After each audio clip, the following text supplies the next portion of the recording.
You're listening to a Comics XF podcast. X-Men. Get it!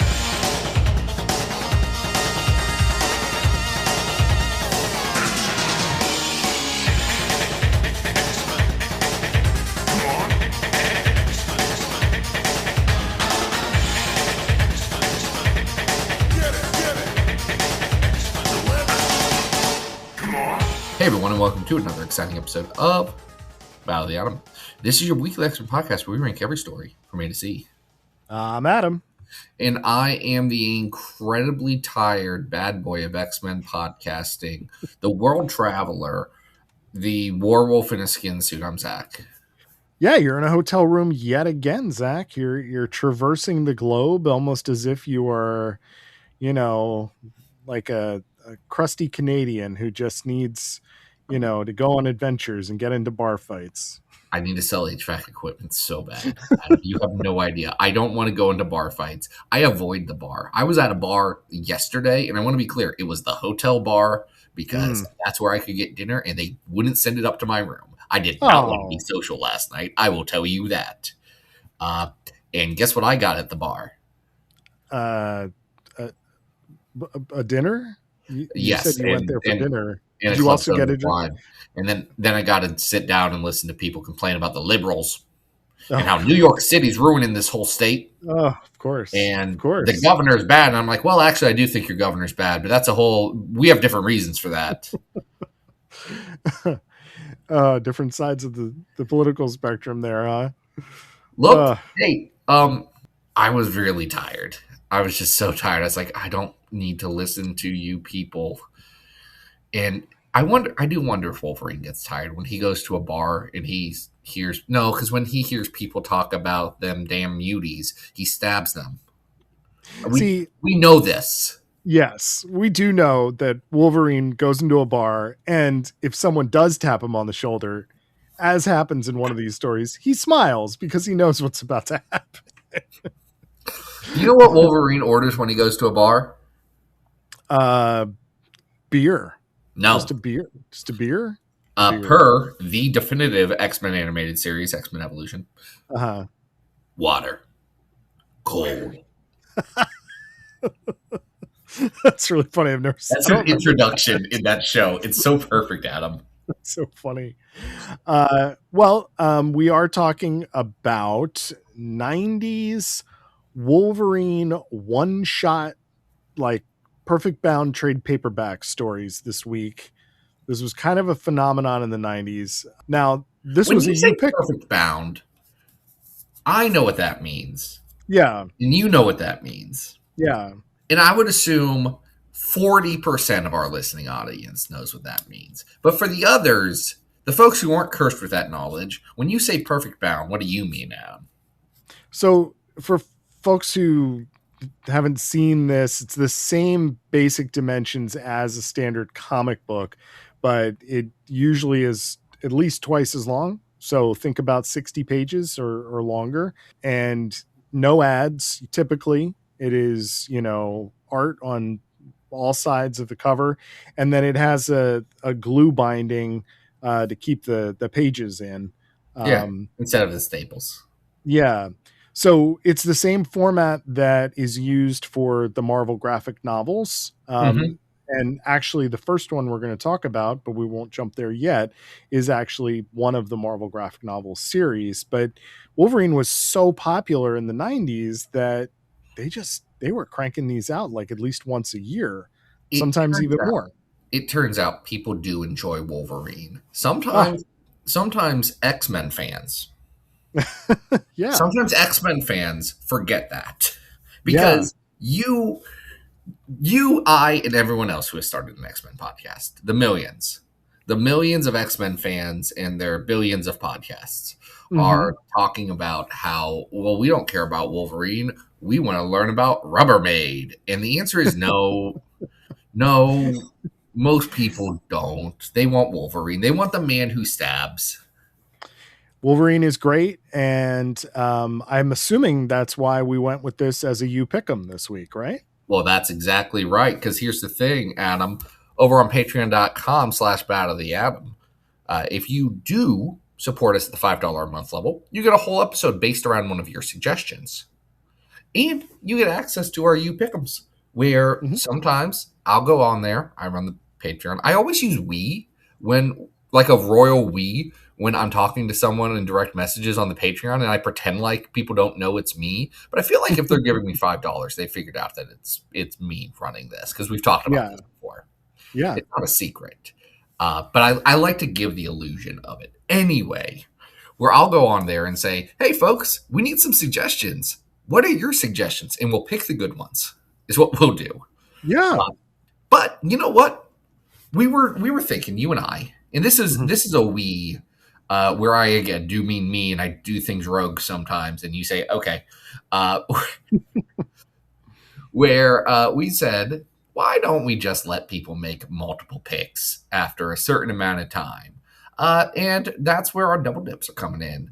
So if you're a Patreon supporter at the $5 a month level for greater than 365 and 1/4 of a day, you get to double dip. You get another suggestion based around, or to suggest another thing based around an idea that you might have. And folks, those double dips are active. Zach's got his list. I have a list of all the active Patreon supporters for greater than a year, and I'm just going to start cranking through them.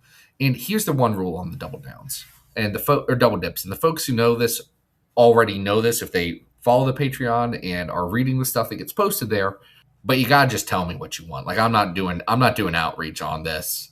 If you want to double dip, you gotta reach in there and scoop yourself. Yeah, let us know.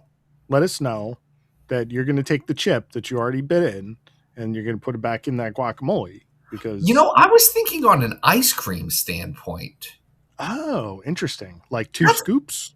Yeah, it's interesting what we both think of as double dip, because I think you're right. Like you're objectively the more common usage, but I'm thinking like a double scoop of ice cream. Like, oh, I'm double dipping on here. I like that. Like it's a special treat, not a gross thing that someone's doing. Well, we support you double dipping. And we've all double dipped. It's fine. Sometimes you didn't get enough on that chip. That's right. It happens. Yeah. But sorry, I have nothing. We're distracted on chips. No, that's okay. But yeah, I mean, patreon.com/Battle of the Atom. Get in there. If you're Patreon.com/Battle of the Atom. And you can make us read stories just like the first one that we're talking about. Marvel graphic novel number 65, Wolverine Bloodlust. This came out in 1990. It's got art and writing by Alan Davis, inks by Paul Neary, and Bernie J does those colors. Now, Adam? Yes? What do you think about Wolverine Bloodlust? Wolverine Bloodlust has always been an interesting one. I remember seeing this in 1990 on the shelves, as I believe there's a hardcover of this as well. I am holding up here for you my trade paperback version of it. I can't hold up the Marvel Unlimited website. It's not a physical object. It is on Unlimited if you want to read it. This is an interesting time for this to come out, because this book was created when Alan Davis was taking a break from Excalibur. Mm-hmm. There's a good year or so that Alan Davis is not on Excalibur, and he makes this standalone Wolverine story that is at first like I'm like, this is not very Alan Davis, and then you get about a third in and you're like, oh, this is actually very Alan Davis. when the magical Yetis show up, that's when it's magical very Yetis show up, and Wolverine has like an ayahuasca trip, into their collective consciousness. Like you're like, okay, yes, Alan Davis did just want to draw some more weird things. So it starts as a normal Wolverine story. I believe he's in the Yukon. He's picking fights at a bar, and yet he is about to get sucked into this crazy mystical Yeti adventure. Yeah, someone does tap him on the shoulder at a bar for the reasons of he did smash a glass, like crush a glass in his hand.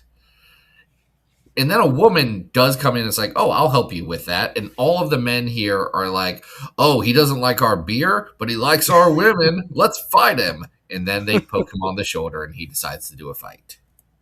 Yeah. So the thing that's happening in this story is that there are these, there's this race of beings known as the Nuri or the Nuri. I don't know how Alan Davis wanted us to say that. It's like a antiquity thing, but I don't know so much. Yeah. And there are two groups of them. There are sort of the like peaceful ones, but then there's another group of them that's going around and they are killing people. And because they are also like psychic Yeti beings, Wolverine thinks that he is doing this thing because he's seeing the psychic impression of them murdering people with their claws. Right. Wolverine is like, hey, wait a minute. Am I blacking out? Am I doing this to terrible things to terrible people? To be fair, he's done it before. Like, yeah. So he's having one of these visions as he breaks this glass in his hands and then proceeds to get into the fight. The lady that he talked to in the bar also turns out to be one of these Yeti people and gets him out of his comfort zone where he should be. The Yeti people then take him on a spirit journey. Yes. Which I will say, I love the pastel. I love the light colors that are used for that. I think that works really well. The artwork in this is beautiful. Alan Davis is so good. He really is. And Wolverine is not a character that I associate with him. So it is interesting kind of seeing his take on Wolverine is so much rounder. Yes. And softer than a lot of other artists take on him, especially the way he draws his headpiece, his cowl. It's like more oval-esque. He draws the wings of it very wide and round. And I get what he's going for here. However, unfortunately, it does read more as D-Man than Wolverine to me. Yeah. Because it's rounder. And D-Man's not in as good of shape as Wolverine. The way that Alan Davis draws it, it's much wider and, moon-shaped. And I actually, and we'll talk about this, or this came up because of another comic that we're talking about this episode, but I am kind of coming down on a decision this week after reading all these and also my lifetime building up to this. Yeah. I think Wolverine's costume is bad, actually. Oh, fascinating. I think it's bad. I think the yellow is terrible and the brown is better. But I think his costume is bad, and I also especially think that no one has ever made it look good in live action. Ever. Well, that's true. Or as a cosplay. No one has done that good. It always looks dumb as heck. Wolverine's costume, I think, is great. I think it's iconic, but I do think that it has some features. Iconic just means it's been around forever. That doesn't mean it's good. Well, here's what I mean by that. Like, if there is one thing that I know that I'm just doodling, it's going to be Wolverine, and he's probably going to be wearing his costume, because the mask itself is just so like drawable. It's so much fun to draw. Yeah, I will say his hair. You could just draw his hair on his head, and it's the same silhouette. I mean, that is one of the cleverest things to ever happen is that he took that off, and that was incredibly dumb too. Just to be clear, I respect that that's stupid as all get out, but it's stupid in a beautiful way. Yeah, but I agree. I contradict myself. There are some weird things about Wolverine's costume, especially his boots that reflect the shape of the mask that I think are kind of dumb. The belt buckle's just a regular belt buckle is I like that. So funny. I like that. He's so much fun to draw. And you can tell he's wearing a weightlifting belt though. It's so big. It is. It's got to be big and chunky, What is he trying to do? Just keep his internal organs in more tight? Like he's not pulling deadlifts here. I do think that Alan Davis does. This is of the three that we're going to talk about today, this is the most coherent artwork. Yes. And it is really well staged. It is really well drawn. Neri does a fantastic job on the inks. I love the color palette that's used on this. Feels very 90s. This story with the Yetis is pretty stupid, but there it's is a incredibly stupid. subtle climate change kind of thing, because the reasons that the psychic Yeti people got forced out of their utopian landscape was essentially because the polar ice cap started to melt, and so they had to move out, which is why the bad guys amongst them decided to go out and start killing humans. It's just, the problem is the story is it's coherent, but it's coherent in the way that Alan Davis's Uncanny X-Men is coherent. It doesn't mean it's good. And that's a challenge for me, because I don't care about these psychic Yeti people. I don't care about their problems. I don't care about the fact that they're like 90% Wendigos. That, I think, is part of the issue. Is they have a cannibalism side to them too. Like, they are mostly Wendigos. Yeah, they're just close enough to Wendigos without being Wendigos, and it's like, what are we looking at here? I mean, it is very Alan Davis to ask us to care about a group of weird looking freaks. This is true. That is very Alan Davis. And I will say, for people who are fans of his artwork who maybe have not seen this book, absolutely worth checking out for the artwork. It's beautiful. Every page of it is pretty stunning. The story, that's lacking, clearly. And here's the thing, and this is a common trend among the three of these. Mm-hmm. All it's trying to say about Wolverine is like, man, I'm conflicted about my violent past, and the fact that I like violence, and the fact that I want peace, and the fact that I'm a comic book character, so I'm going to be doing violence always. If you go through the vast majority of Wolverine stories, so many of them are about, my animal tendencies, and, how do I still connect to being a human versus an animal? And this is doing the same thing. I will say it's doing something very new and weird with this sort of psychic connection with these beings, but the beings themselves are not interesting enough for me to get excited. Like, I can't even get excited about the idea of like, oh, Wolverine thinks he's doing some violence, but actually he's just like being empathetic to some violence that's around him. Like, it's baby's first Wolverine story. Only Alan Davis isn't a baby, and he has an idea for some Yetis. Yeah. He knows that he's got to smash them both together. And it's weird. And I bet if someone had a perfect bound version of this, that they read it a ton of times when they were a kid and may have some fond memories of it. But there's a reason why none of this stuff like stuck around as part of the Wolverine oeuvre.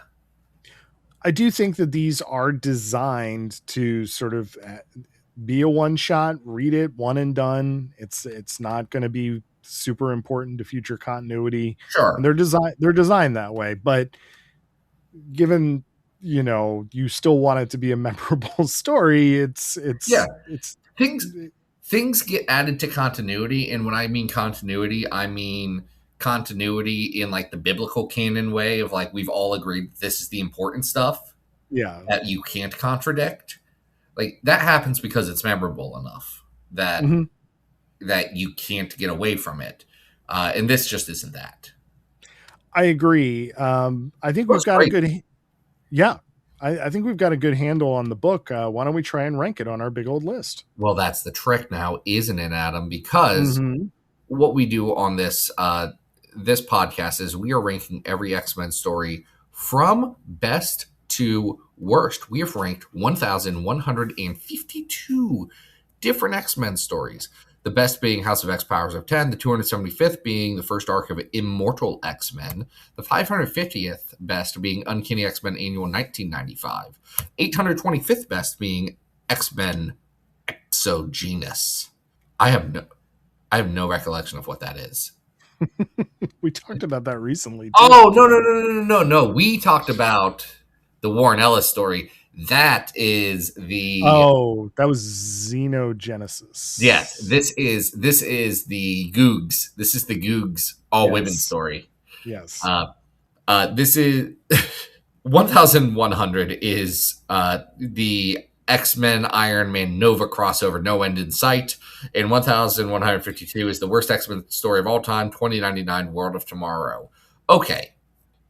So of all the Wolverine, Perfect Bound, whatever, the best is the Jungle Adventure.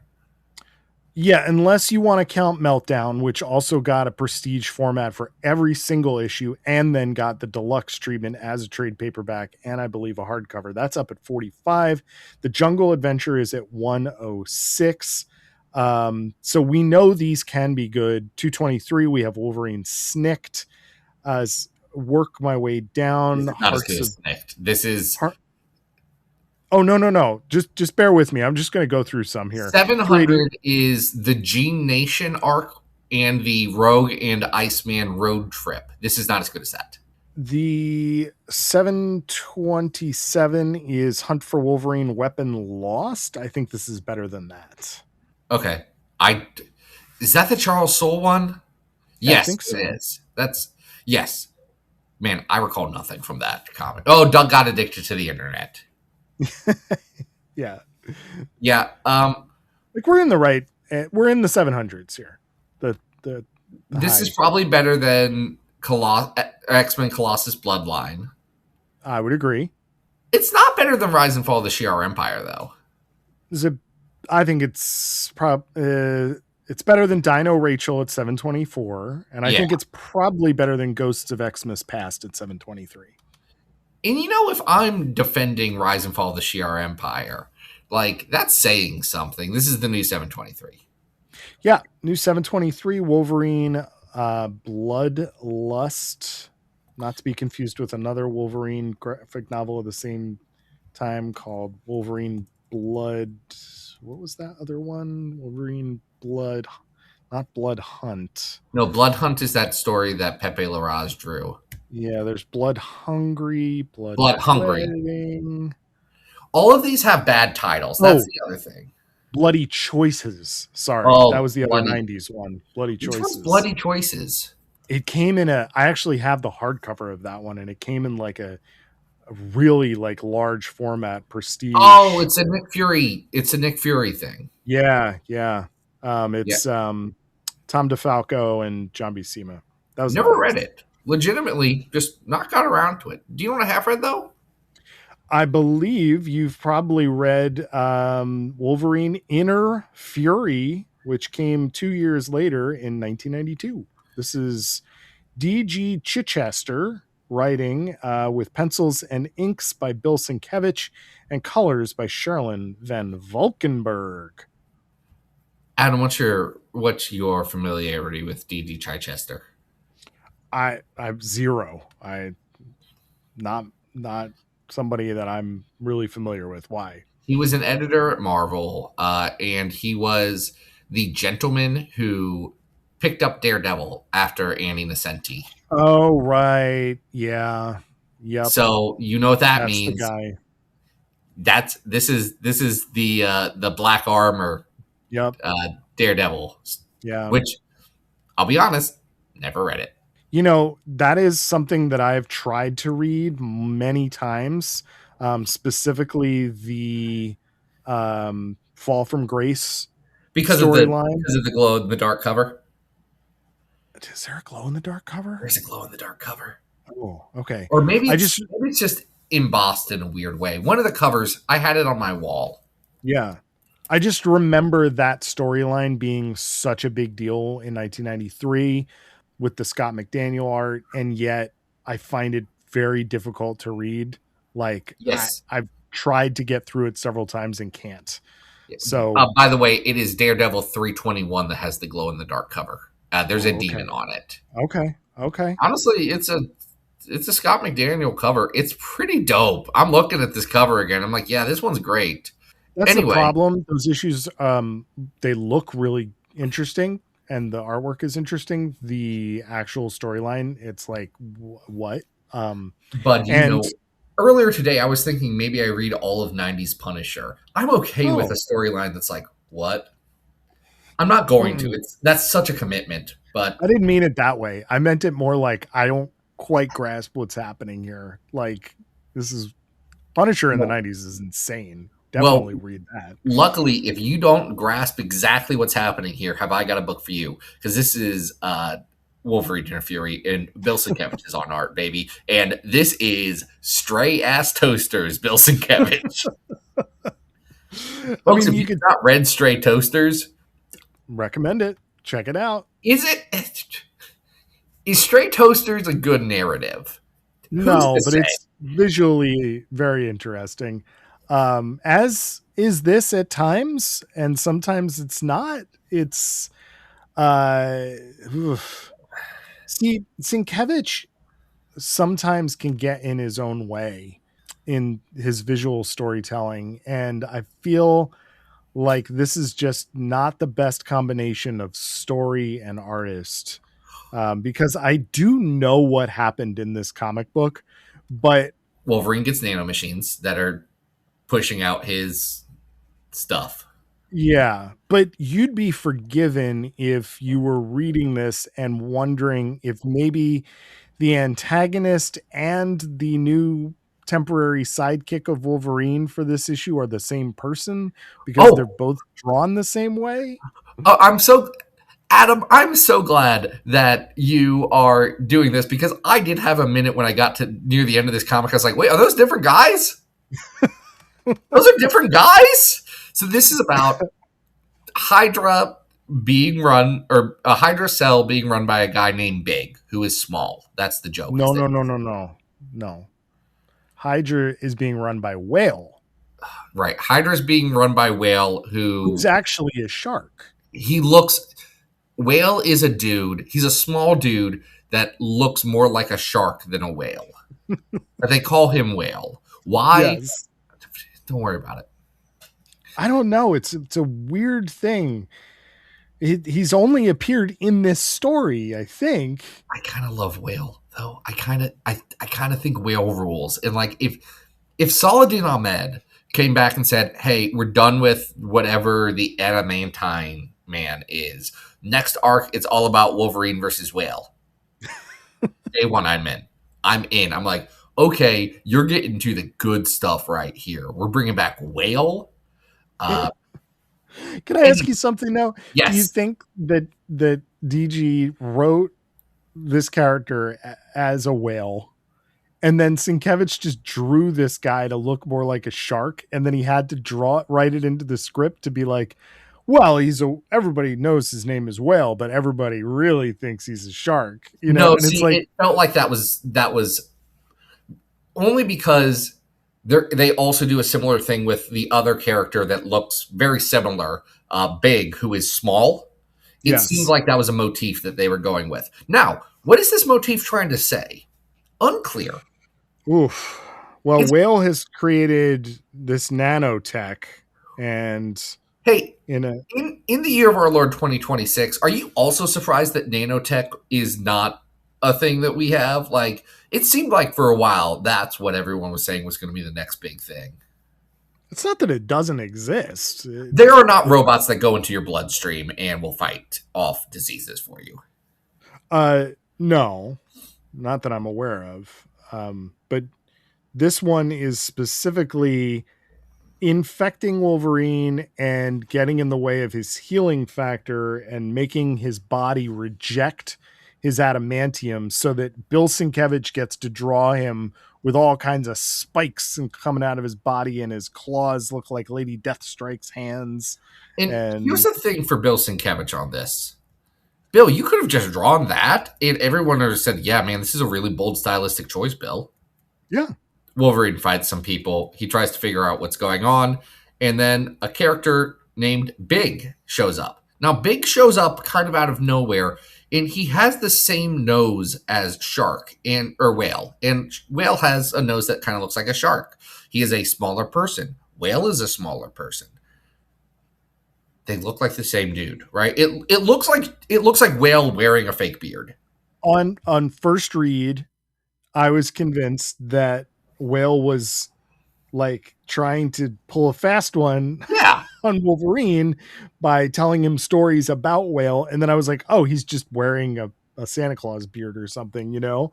And like at some point we're going to reveal that they're two separate characters. Well, because as he's telling the stories, you see a shark motif like Yes. in the art come up behind him. So it's like it feels like it is trying to lead you down that path. And maybe if the story was told more coherently, maybe that would have been the intended choice, and maybe that is the like supposed to be the read on this. But like I don't think it is. It's a tricky one because Sienkiewicz is playing around with everything. You know, there are Hydra robots that attack Wolverine that don't really look like your typical, like they're tall, they're lanky, they're cybernetic. They're pretty They cool. almost look like they have turbans on their heads, and you know, it makes it so, at least in the first half of the book, I'm like 50-50 on what's actually happening on a page. And then, especially in the second half of the book, he really leans into sort of the Looney Tunes cartooniness of what is happening with all of these exaggerated expressions and cartoon eyes. And it is really fun to look at. I don't think it's a very fun story to read. There's parts of it that I find incredibly enjoyable. Like the part where Wolverine is fighting.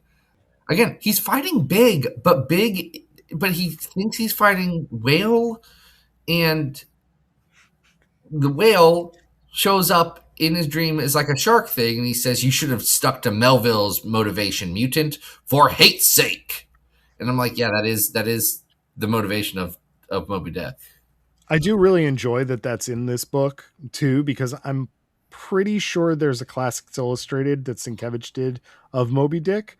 So that's kind of like a fun little Easter egg. I kind of want to read that. Does Sienkiewicz also spend more time than you would expect talking about his scientific theories of how to classify whales, which are not bound in any sort of real science and just do seem like Herman Melville was using it to explain, hey, this is what I think's going on with whales. And that's a lot more of the book that, even if someone tells you there's a lot of that, it's a lot more of the book than you think. People who have not read Moby Dick may be surprised when they pick it up how much of it reads like a textbook. It's fascinating. Some real choices being made there by Herman. I think Moby Dick has an incredible opening, an incredible ending, and a lot of stuff happening in the middle. Yeah. When you get out of this dream sequence where everybody's got sort of like comic strip eyes, like cartoony circle eyes, there is some like very classic Wolverine stuff that Sienkiewicz is doing here, with very heavy inks, and you know he's stabbing Whale and everything, but you know it's just kind of a nothing of a story at the end of the day. They break the Whale's little astronaut bubble that he's living in, and I guess he just kind of heals. It's like, all right. He also stops kind of being evil. Oh no, Wolverine doesn't. Wolverine heals by killing himself to jumpstart his. Right. That's how he claws himself in the brain. I thought you were talking about Whale, who looks like a shark, who kind of heals himself from being evil. It's tough because Big then is evil, and Big gets a big chainsaw. Yeah, Big, and he's trying to attack Wolverine with a chainsaw, and it's just like, okay. Him wielding a chainsaw is very good, though. And I know that it's not coherent, but it is fantastic.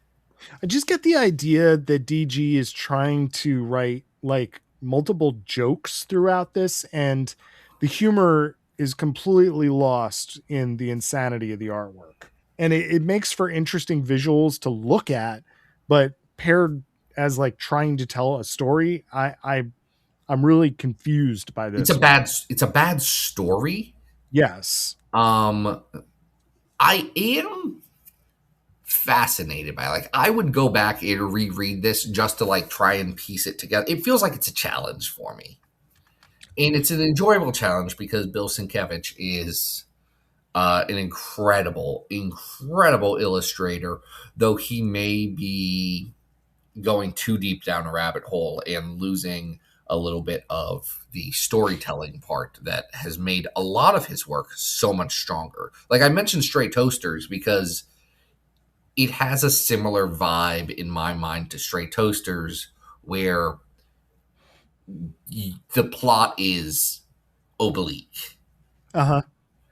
And I think there is a value to that, but your mileage is going to vary pretty hard. Oh yeah, big time. So I think we agree this is a really interesting visual statement by the artist, but story-wise, not so great. I would say just start with it's not as good as the what was that, Bloodlust we just talked about. That holds together much better than this. Is it better or worse than Wolverine Enemy of the State? It's worse than Enemy of the State. It's worse than Enemy of the State. It is worse than Enemy of the State. I just had to say it out loud. Yeah. Just working my way down. You have the murder circus from Wolverine and the X-Men highlighted, which may have been intentional or may have been you clicked a button on the spreadsheet. Who's to say? However, I do kind of think this is better than Murder Circus.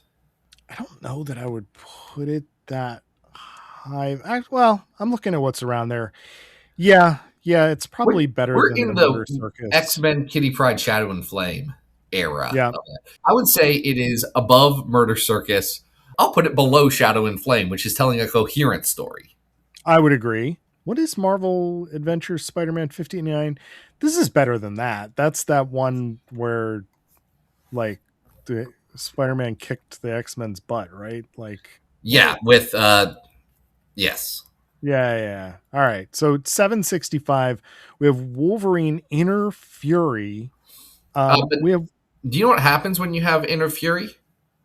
I'm assuming you do some killing. You do some killing from your bloodlust. And that's what we got here. It's Wolverine Killing. This is from 1993. This is by Johnny Reber and Kent Williams, who you may know from Meltdown. Yeah, this is one half of the duo from Meltdown. And Kent Williams doing the pencils and the inks. And we have Inner Fury colorist Sherilyn Van Valkenburg back here doing colors on this one. It's a weird one. It's a weird story. The only other thing that Johnny Reber has done for Marvel Comics is the 2002 post 9/11 Captain America. Oh, interesting choice.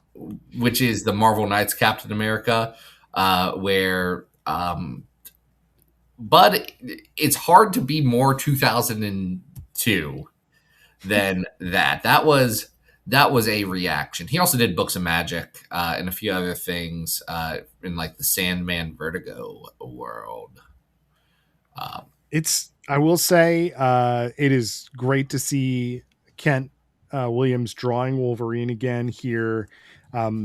This is actually the one of the three of these that I don't own the trade paperback for, and I do want to search for this because it's another great artistic showcase for someone just experimenting with what Wolverine can look like. Kent Williams does some really interesting things with the way in which Wolverine is just this kind of like beat up, wide-nosed little guy with hair going all over the place. And I like that. So just bottom line, I'm enjoying that. The problem here is that this story involves Wolverine ending up in the Himalayas in Tibet at a secretive enclave in which he is essentially the quote unquote villains of this story are essentially trying to get Wolverine to hook up with like their daughter so that she can procreate and have healing factor which is not how mutancy works. It's a very odd, It's weird. very odd story. The daughter's name is Sarah, and it is matriarch Nerissa is trying to get Wolverine to marry her daughter, as well as her father, the tribute Tane. And Tane! now Tane I can get into. Now Tane I can get into. It's beautiful because later in this issue, Kent Williams does draw up a nude Tane. And that Is there any way to generate a nude Tane? Not computing. Please repeat. Nude Tane. This is not suitable for work. Are you sure? Mm-hmm. Okay. again, while I was at the bar listening to the people complain about Kathy Hochul for the wrong reasons, I was like, well, this is what's giving me joy and getting me through this blackened chicken pasta. It had completely escaped my notice that this character's name was the same as that joke from, for folks who don't know what we're referring to, there's a classic Tim and Eric skit with Paul Rudd called Celery Man. If you, where Paul Rudd, just to be clear, Paul Rudd walks into the Cerebro chamber from X-Men the movie. Yes. And essentially reviews like clips of himself dancing on a computer, but one of the characters on the that Paul plays is Tane. Yeah. And including Nude Tane. Yeah, well, he's got to have a hat wobble to it. Oh my god. Celery Man is so good. I could watch that a million times. Celery Man is so present because he is an AI prompt generator. Like that's what his job is. Oh, it's such a weird skit. I had to watch that at the bar because I was like, I got to remember all this the Tane information. And that's partly because this story is so much nonsense.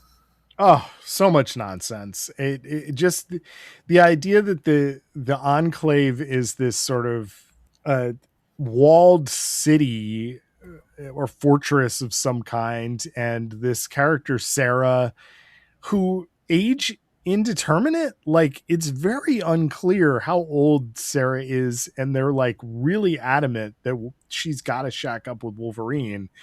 It's awkward, right? Like there's this weird thing about what it's weird how much they're trying to get him to sleep with their daughter. Yeah, and he's been there for like 5 minutes, and so she's like, it's a very Lot type situation here. Yeah, let's take a little stroll around my city, and Wolverine's like, bub, this isn't the city. This is like, you guys are a weird cult. You got to go outside. Yeah, have you seen the outside? Just to be clear, I want to be so clear. Wolverine does hook up with this girl, this woman. Yeah, which then gets another person from their cult to call him Taint Spawn, which is a very funny spin-off that Matt Rosenberg is doing later this year, is Taint Spawn. Where can I find it?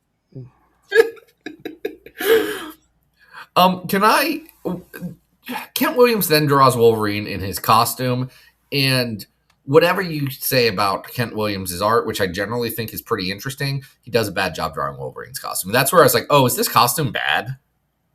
Because he has the floppy hair from Meltdown, but as the costume, like Wolverine's wings, horns. I don't know if I'm as against that as you are, but there's just some really... He looks like a court jester. Yeah.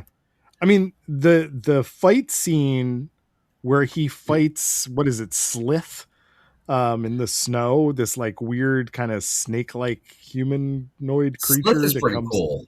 I thought you were talking about the fight scene with Nude Tane. Well, he does fight Tane later, who then shows up in some weird cybernetic suit. Okay, now that I'm looking back on it, yeah, Kent's version of Wolverine with the suit is not insane. It's truly absolutely nuts. Anyway, Wolverine has. Oh, go ahead. I was going to say Wolverine because I'm about to like wrap up the story, so you keep going. Oh, I was just gonna say, Nude Tane shows up to Tane. battle Wolverine, and the whole story he's been rocking a nose ring and these Matrix circle glasses, Yeah. and he shows up, It's cool. no shirt, wires all over the place, and like some, I don't know, yoga pants with like a jock strap on. And all Wolverine does let him slap him around for a little bit, but eventually Wolverine's like, yeah, I'm gonna unplug this little stupid suit of yours, and then that's about it for you, buddy. He do not believe he kills Nude Tane. He just kind of gives him a scar around his neck. Yeah, because he And, says, you think about that a while, Jack. You remember Yeah. that. Then he walks away. He leaves this woman. I'm gonna be charitable and say she is a woman. Yeah. Laying in their bed that they had just previously shared with a letter that says, "So I'm gone, but I'll never forget you. I'll never forget you, babe." Never forget you, which is a thing that happens a lot in Wolverine stories, and that he does, because She's Wolverine forgets a lot of things. Never shown up again, has Sarah. Now, can I tell you something that makes this weirder in retrospect? Please. You know the punch dimension, right? I'm aware of it. You know how the punch dimension, like, does not originate in comics proper. It originates in a handbook entry of someone, I forget who, trying to explain how Cyclops' powers can work, because for some reason nerds can't accept that he shoots lasers out of his eyes. Shut up. That's what he does. That is true. That is the origin of that. Well, in the Wolverine Weapon X Files #1, essentially Marvel Handbook appendice, Mm-hmm. they do talk about the Enclave, and they have a whole entry on the Enclave. Oh. And did you know that the Enclave was a refuge of an Inhumans group in the Himalayan mountains that splintered due to opposition of the usage of Terrigen Mist? What? That's the cult. They're Inhumans, but they don't want Terrigen. They're Inhumans? If you believe that the punch dimension is real, you must believe that they are also Inhumans. Wow. This is wild, because that is not in this story. Not even a little bit. They were... No. It's the same thing when someone just edits Wikipedia and says that, like, I don't know, Norman Osborn got wizard powers or was trying to get wizard powers somewhere. It's so weird. I mean, it's not like these characters have ever appeared anywhere else. Why would you need to complicate this story by saying that? Dude, I don't know. It's really strange. Such a weird thing. Yeah. Wait. Well, this is definitely the weakest of the three, though I do still really like the artwork. I think overall, this idea of giving, these artist showcase books in the 90s, I loved it. Every time I spot one of these, I end up buying it, because it doesn't really matter to me that the stories aren't great. They're just really kind of a unique thing that was happening at this time in publishing. They are. I do want, for folks who are keeping track at home, the Maddie Franklin article on Wikipedia still talks about how she got her superpowers after participating in a ceremony to give Norman Osborn his superpowers, which is cited and accurate, and there have been multiple edits since that time, and I don't think anyone can disagree that that's exactly what it was. Absolutely. Nobody should be disagreeing with that. Do we rank Wolverine the Killing now? It's definitely worse than Inner Fury at 765. So it's pretty bad. It's William himself just isn't as interesting as Sienkiewicz or Davis. I still think it looks pretty good, but I think we're probably in the 800s here. What's at 900? 900 is Decimation. That is probably better. That's X-Men 177 to 179, so it's the immediate fallout. Yeah. That's probably a little bit better. This is not as bad as the Blood of Apocalypse at 906. Correct. Man, Peter Milligan, not good at X-Men. It's not as good as Poptopia at 904, though. So I would... Actually, no, we have to put it right below that, because it's not as good as X-Force Spider-Man Sabotage. Yeah. Okay, so this can be our new 906. Wolverine, you hit the nail right on the head, Adam. There we go. Sometimes it's easy, right? Sometimes when you've been doing this for as long as we have, it's easy. I want to thank all of our Patreon supporters. Again, you can go over to patreon.com/battleoftheatom and do the pick'ems. You can double dip.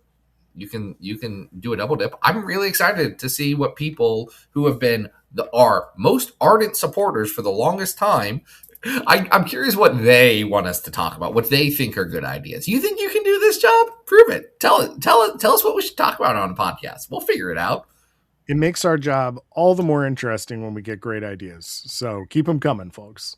And just to be clear, if you just say, this is my favorite character, that's fine. You're allowed to do that. If you give us a challenge that like makes me and Adam frustrated for a week as we figure out how to do an episode, those tend to work out really well too. That's what I like. I like a good challenge. I like an X-Men puzzle challenge where I'm like, how do I tie all this together? Yes. Call me Al Ewing because I'm taking disparate strands of continuity and stringing them together. Adam, what are you doing? Folks, you can always follow me on social, Adam Reck on Blue Sky and Instagram. And Zach, we have a fun one for next week, don't we? Well, here's the thing. It's that we're going to talk about Magneto and how Magneto is in the business of killing Nazis. And business is a booming. Then, folks, this has been Battle of the Atom. We hope you survived the experience. We'll make that joke again next week. That's going to happen. I'll forget. Get it!